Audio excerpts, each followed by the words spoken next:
ఎవరి ఆలోచన వింటున్నావు నువ్వు? కొన్నిసార్లు కొందరు ఇచ్చే ఆలోచన 90% మనకు పర్ఫెక్ట్గా అనిపిస్తుంది. 90% దేవుని బిడ్డలు కూడా ఇట్లాంటి ఆలోచన చెప్పట్లేదు. 90% కొన్నిసార్లు లోకం ఇచ్చే ఆలోచన గొప్పగానే కనిపిస్తుంది. 90% ఎప్పుడు కాకపోతే ఎప్పుడు అనుభవిస్తారు. తినండి, తాగండి, అనుభవించండి.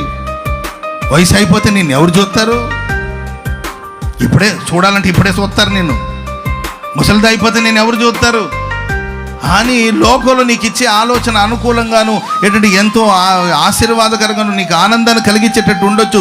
కానీ ఒక 10%, ఎక్కడో ఒక 10% నిన్ను ఊబిలో దించేయాలని, లేకపోతే ఆ పాపములు పడగొట్టాలని, భక్తికి నిన్ను దూరం చేయాలని, దేవుని మందిరానికి దూరం చేయాలని, ఆత్మీయతకు దూరం చేయాలని, పరిశుద్ధతకు దూరం చేయాలని ఉద్దేశంతో దుష్టులు ఆలోచన చెప్తుంటారు. నీవు దుష్టుల ఆలోచన చెప్పున నడవకూడదు, పాపుల మార్గాన నీవు. వాళ్ళ పాపులంటే చలోని బయలుదేరి వెళ్ళిపోతుండాలి, అంతే.